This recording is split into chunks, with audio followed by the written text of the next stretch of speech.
while America was asleep last night, three of the most powerful players on the world stage publicly humiliated the President of the United States in his response. AI memes at midnight. Let me walk you through it, because you're not going to believe the timeline. Yesterday, Donald Trump threatened what he personally branded economic D-Day against Iran and by extension China, Iran's largest energy customer. His Treasury Secretary Scott Bessent backed him up, warning that any nation still tied to Tehran was headed for, quote, economic oblivion. Tough words, cinematic words. The kind of line you write when you expect the other side to flinch. Beijing did not flinch. Within hours, China's foreign ministry walked to the podium and said on the record, on camera, sanctions and pressure tactics are not the solution. Then they went a step further. They publicly instructed Chinese companies to ignore U.S. sanctions. Not a leaked memo, not a back-channel whisper. A live televised slap directed at the Oval Office. And the president's counterpunch? Around midnight, Donald Trump posted an AI-generated image of himself as his own press secretary, then one of himself cradling the Keystone Pipeline, then a strange green algae version of the reflecting pool. I'm sure Xi Jinping saw those and immediately reconsidered his entire foreign policy. Now, let's talk about North Korea, because this one is almost too on the nose. Trump has spent weeks telling everyone that Kim Jong-un wants to meet, that they get along really well.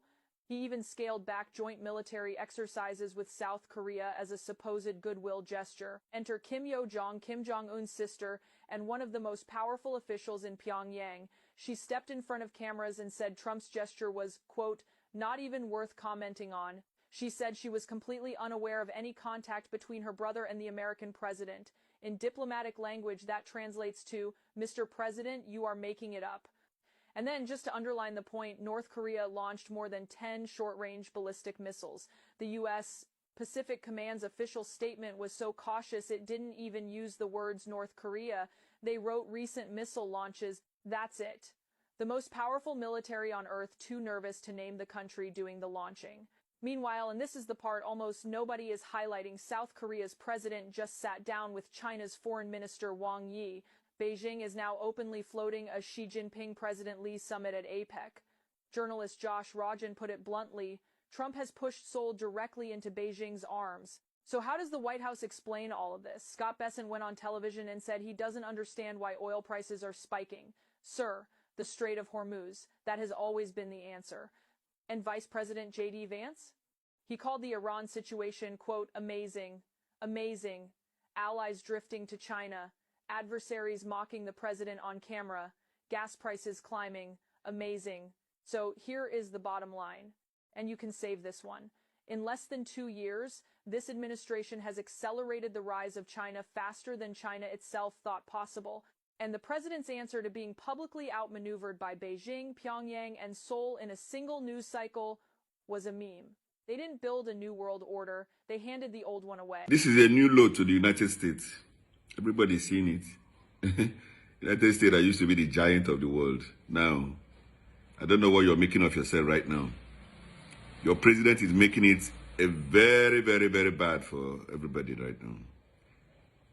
And then your president is helping China with so much speed. China is growing with so much speed right now. See what is happening. Your president is going to say, oh, I'm talking to Kim Jong-un. I'm doing this, I'm doing that. And then they're coming up to say, you are not talking to him. Why would you even do a thing like that? You're supposed to be the giant. You're supposed to be the muscles. And then now you're becoming the very weak person. You know, I don't know what you want to do with yourself right now. Because everything that is happening is caused by you. The strait was open before the war started. Today, the strait is closed.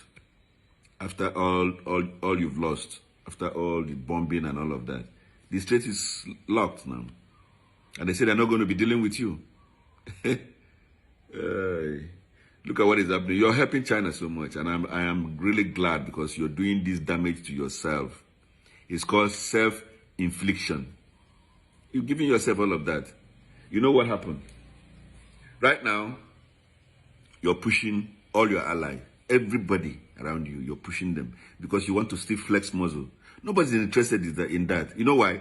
Because China is a very big competitor, and you know it. And you know that every little mistake is capitalized by China, and they are moving in and taking over. Right now, it's so close that you've lost Seoul, you've lost Korea. You've lost them to China. Because China is taking over the whole world. If you don't understand what is happening now, your United States dollars will mean like a paper soon. You know why? Because China and Russia are forming a very big wall around it and making sure that your SWIFT will be no more, and they will be using theirs. The whole world will be using Chinese yuan now. If you don't take your time, because you are the cause of it. You've caused it for yourself. Clearly. The whole world has always respected you and been doing all your bidding, but you came up with a very senseless sanctions that has never worked. Economic sanctions, we are going to and you were doing it to all your allies. You were sanctioning all your allies. Did it work? No. Today, what is happening? Canada can look you in your eyes because they've always been your supporter. They've always been your ally. You can look in your eyes and say, I'm not going to do this bidding anymore. Everybody's leaving you right now. They're leaving you in droves. Even the golf, where you used to be champion, they used to pay you so much money for protection. Now they've realized that you don't have any power. You can't even protect your bases because all your bases in the Gulf were blown out. Were blown out and blown up by Iran. So what do you have to say about that? And you're still wanting to flex muscle? You've not even started your damage control. Everything you're doing right now is still flexing muscle as if anybody cares. Nobody cares. China is forming a very big bulk and it's going to hit you very soon. You will see.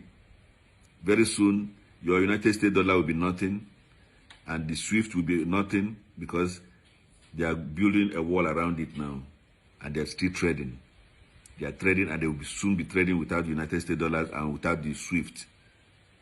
Just keep watching, keep doing what you're doing and keep damaging yourself and your economy all over the world until you will realize what you're doing to yourself. Thank you so much. God bless you all. I will see you in the next episode.